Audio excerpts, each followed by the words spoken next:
Hi, welcome to another episode of Hot Takes. You know that Labour backbenchers are getting very vociferous.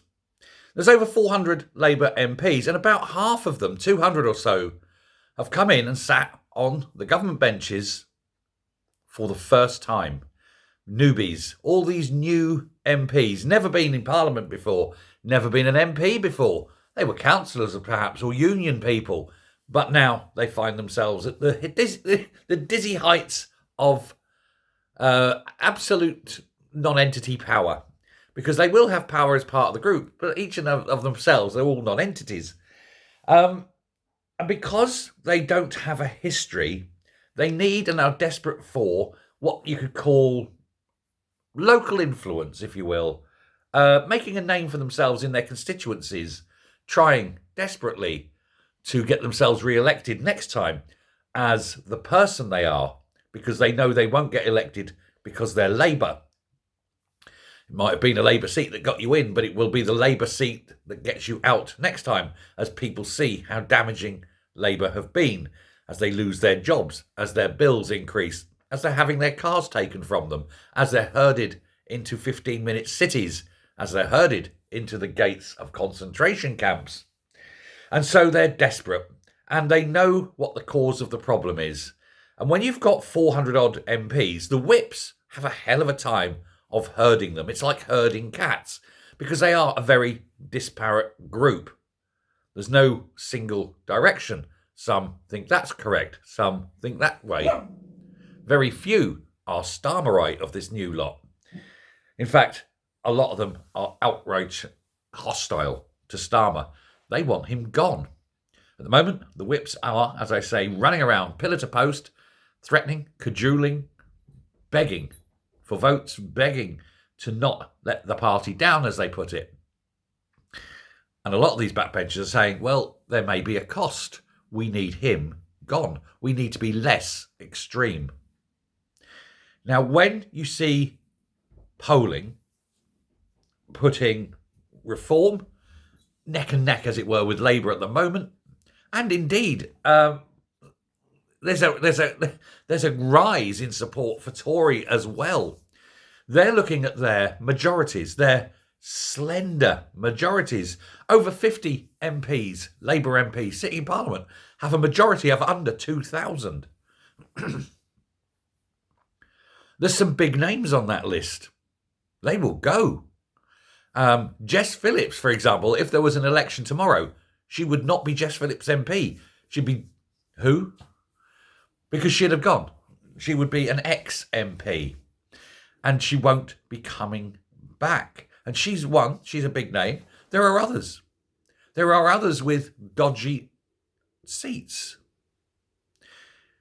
I would suggest that maybe 90% of the seats that Labour currently have are on sugary pegs. There's no guarantee they'd keep those seats. 90% of them. The way it goes, if there was an election tomorrow, Labour could have fewer than 100 MPs. God, we want an election, don't we? But at fewer than 100 MPs, it would be embarrassing. Now, with a bit of push, that's as it is now, of course, with a bit of push and the way Reform's going and the constant actions. And remember, we've got the pain to come.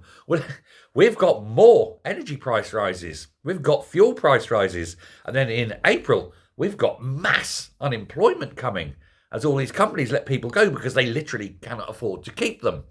Our economy is going to shrink. A shrinking economy means that other people lose their jobs.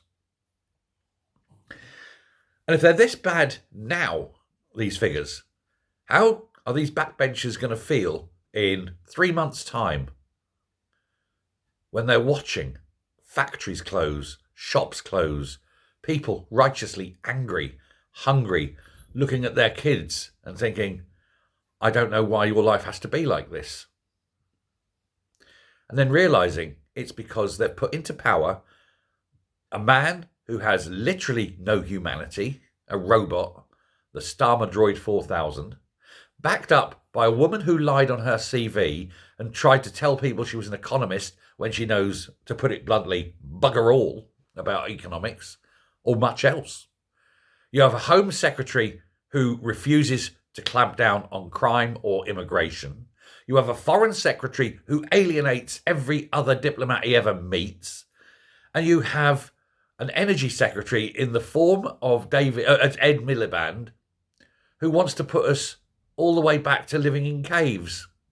But don't light a fire. Don't like that, do we? You'll be cold. And people are seeing this and they're saying, you know what? This isn't right. And the 20% of Labour voters who voted for these paedophiles know it. They're rejecting it now. Even their own voters. Don't vote for the pedo party anymore. You've got to vote them out at every opportunity. And we've got to make it clear that they change direction now, or there'll likely be a revolution in this country. And then we can't change it. We, ordinary people, we can't change it. But the backbenchers can. The backbenchers can do this. And they have to. Or every single one of them will be gone. Every single one. Labour will be gone. There will be no Labour Party.